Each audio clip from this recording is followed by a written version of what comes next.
Okay, back to work week Wednesday. Great opportunity in front of us. Road game, AFC opponent. Looking forward to the challenge. Obviously, they're coming off a bye just like us. They're coming off a big win a couple weeks ago. So our focus is to play our best on the road and find a way to get a victory. That's our challenge. We're trying to learn from some of the things we spent time with over the bye on offense, defense, and special teams and apply some of those learnings starting this week. But with that, I'll take any questions. With the big trades that the Jets made yesterday, losing some big pieces on defense, how much does that change the offensive game plan for you guys? Yeah, it doesn't change. I mean, they got good players. I have a ton of respect for Steve Wilkes, for Aaron Glenn. They do a very good job of trying to keep you off balance in the things they do from a front and coverage standpoint. So they have a bunch of good players. We have to play our best. Shedeur is going to be practicing today. Will he be back as your QB2 this week? Yeah, he'll be limited today, Mary Kay, so need to see how he responds. Obviously, he's pushing very hard in rehab, but need to see how he does over the next couple days. Aaron Glenn didn't announce the other day who's going to play quarterback for him. What does that do to you guys if you have to prepare for two different guys? Yeah, obviously two different players, but they're both good in their own right. I mean, Justin Fields is extremely dangerous, very, very, very fast. They do a great job in the run game. He's a threat to make all the throws with his arm strength in the pass game, and then he can tuck in and run, as you've seen throughout this season. He's made some huge plays with his legs. Obviously, Terod's a veteran that knows what to do with the football, very accurate, good athlete, can make you miss, obviously, as he moves outside the pocket, but a veteran that really operates well. So, I have to be prepared for both guys. How do you think the bye regenerated your guys for this last half of the season, Kevin? Yeah, I think the bye week, regardless of where it comes, Jeff, you have to recharge, and I think our guys did that. Obviously, have a 9-game season coming up here after 8 in the book, so have to make sure that they're ready in mind, body, and spirit for the run. Have a charge going forward for these last 9 games for Dillon? I mean, have you given him sort of some mandates or instructions on what you need to see from him to elevate his game? I wouldn't put it that way, Mary Kay, other than to say we have a lot of things that we need to do better offensively in total, quarterback position, every position, coaching, you name it. So those, going back to the bye week, you try to study and learn some things and try to make sure that we as coaches are putting our guys in the best position to succeed, and certainly that would count the quarterback as well. You talked a lot about self-evaluation. Coming out of the bye, what do you think, after evaluating your team, where do you think you guys stand? What did you get out of that?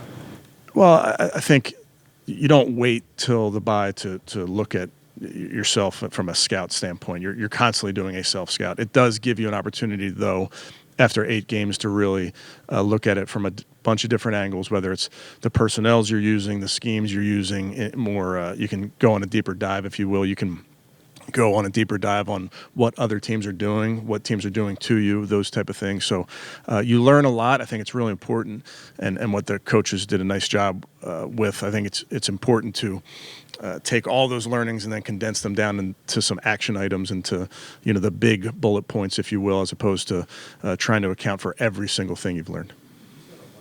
You really like the team going into the trade deadline.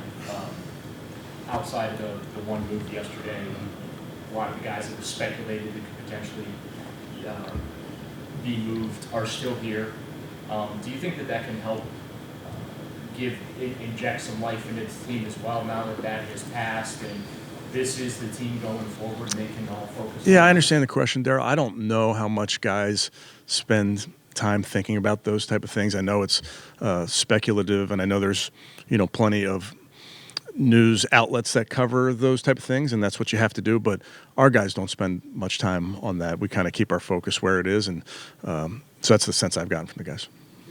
At the time of the draft, both you and Andrew said Dillon Gabriel that his height didn't show up on college game film. Mm-hmm.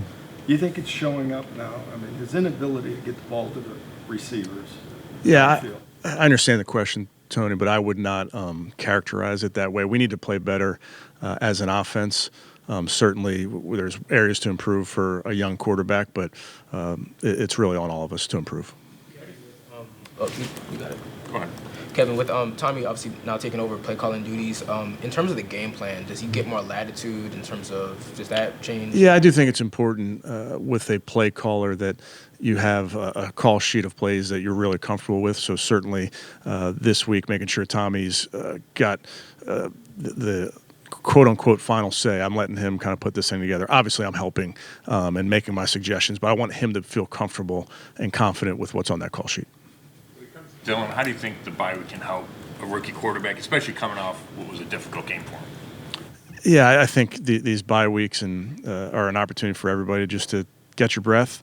Obviously, a young quarterback has had some interesting starts, whether it was international or on the road in some tough places. We have to play better as an offense, and certainly, Dillon is a big part of that, and making improvements coming off the bye is important.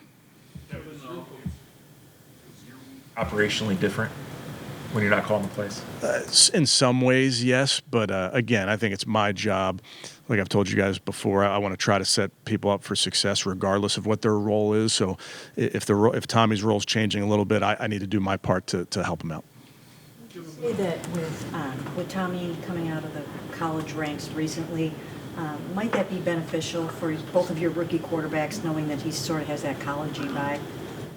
I think it's probably a good question to ask Tommy. Mary Kay, I think Tommy's got the right way about him with veterans and young players, but certainly, to your point, when you're in the collegiate game, there's things that are different about the game, so it does help to, as you explain certain concepts or the way defenses play, I do think there's value in that. Give Tommy final say on plays. Does that mean he'll have final say on whether to go for it on fourth down? No. More as editor-in-chief. Let me put it that way, when you're putting a game plan together. At the end of the day, I get final say. We all know that. But I wanted to make sure he's comfortable with what as we put the plan together. Game. Obviously, Quinshon's been fine, but it seems like it's a struggle with Dillon and even Jerome a little bit. Have you given any thought to Rocket, using him, getting him some carries? Yeah, we like the guys we have. Obviously, every week you're looking at different pairings that you may have available to you with the inactives, but we like the guys we have. We have to do our job, like I said before, in the schemes and setting our guys up for success. Practice today with a foot. Is he out for the week? Is this a long-term thing? We'll see how it goes the next couple days. Okay, thanks, guys.